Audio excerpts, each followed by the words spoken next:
Welcome back. We are in Hebrews chapter 3, verse 16. Let's go. Hebrews chapter 3, verse 16.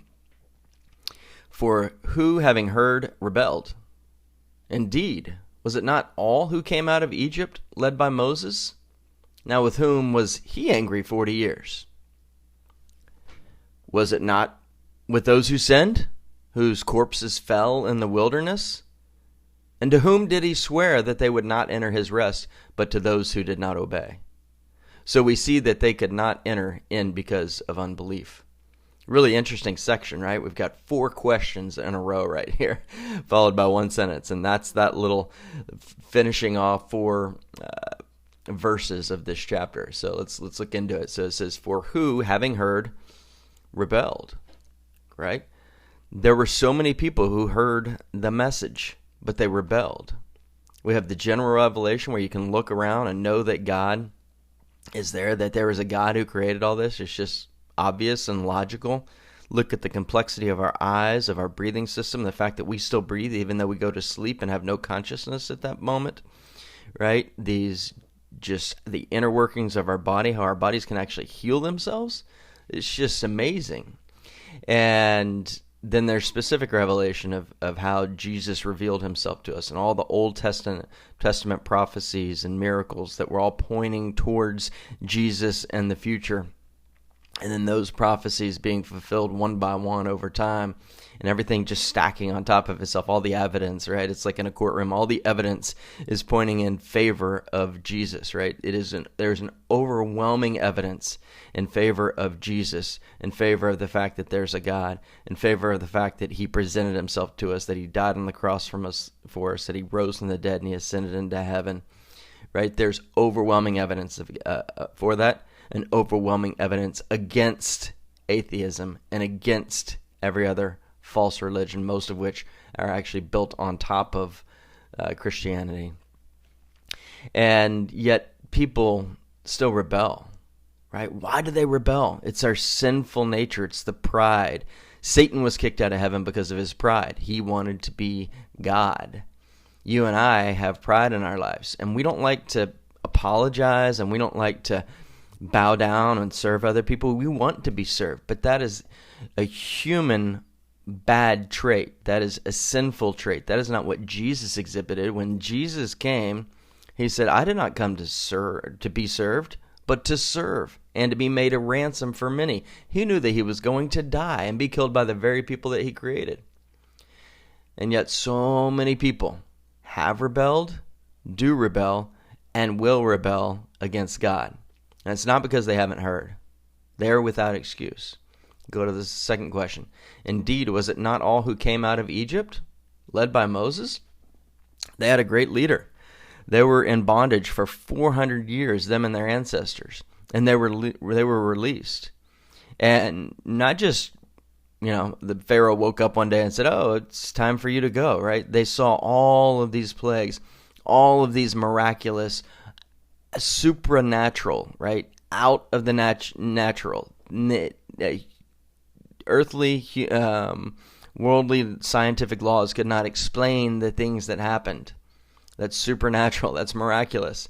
And yet they so quickly forgot about all that, right? How about you and I? We get into the day-to-day, and that's why Satan wants you to be busy. He wants you to be so busy in your life that you can't even stop and think about this, that you don't want to stop and read the Bible. You don't want to have that conversation with someone because you're in such a hurry to get to the next place. It's like we put our kids in, right, so many sports so our kids are never home anymore. That's what the devil wants. I'm not saying don't do sports. I'm saying be careful of this, right? If your kids are doing sport after sport after sport, they're not going to be home. Or when they're home, they're going to be so tired, they're not going to build a relationship with you. We do the same thing in our lives. People will overcommit to work, overcommit to this, and they don't get rest. They don't feel joy and rest and time so that they can actually dig into conversations and dig into relationships, because the devil just wants us to be on the go so that we don't have time for Jesus. And don't forget what God has done for you, what God offers. Look back on your life. Look back on the things that he's done. Just the miracle of birth is really enough Did you have loving parents? Do you have a spouse or kids who love you, or people who surround you? And even if you don't have a lot of that stuff, if you have something negative that pops in your mind about the past, get rid of it, right? Just be grateful for what God has given you, the circumstances, and work through that pain, work through the struggle, work through the suffering, because God meets people there. A lot of people have to go through that pain in order to find God and then to grow towards Him. I know that when I go through painful things, right, it continues to humble me and make me want to serve God more. And I don't throw up my fist at Him anymore. I say, okay, God, this is what you got for me. Be with me. We're going to lean into this and press into this, and we're going to hopefully get to the other side, but I'm going to trust you no matter what happens. Right? Now we go to question 17. Now with whom was he angry 40 years, right? So they were in bondage in Egypt for 400 years. Then they wandered for 40 years in unbelief and disobedience. He had this awesome land of Canaan, the land of milk and honey for them. They sent all these spies, and all of them came back full of fear, not faith, except for 2, Joshua and Caleb. But the rest, they were just full of fear. They're like, we can't do it. We're too small. We're little grasshoppers compared to these giants, and we got to stay here. And we're just going to be mad at God. And how dare God get us out of that bondage, only to leave us here in the desert and in the wilderness, and we can't even go to the land that He promised. Right? I can't believe this. And they're just mad. They're making excuses. They've got that victim mentality. If you have that victim mentality, you need to stop it right now. Like, today's the day where you say, I stop being a victim, because if you don't, it's going to plague you. It's going to hurt your relationships at home. It's going to hurt your relationships at work, with family, with friends. It's going to hurt your relationship with Jesus. God doesn't want you to play the victim card. Did you see Him on earth saying, oh, I just can't believe that this happened to me. I can't believe that I created these people, and now they want to kill me. And, oh, man, the whole world's against me. No. Just suck it up and go, Suck it up, buttercup. Let's roll. Stop playing a victim mentality. Be a victor, right? This is not just Joel Osteen has that. He says, don't be a victim, be a victor. And he's got some great sayings. I don't agree with a lot of his theology, but that is a great saying, right? Stop having the victim mentality and start being a victor. Because if you have Jesus, you have victory. And so you're a victor. So celebrate that. And the back half of verse 17, so he said, now with whom was he angry 40 years? Was it not with those who sinned, whose corpses fell in the wilderness, right? Everybody died. Just wandering around for 40 years. They didn't even get to enter this land of rest, this land of milk and honey, because they complained.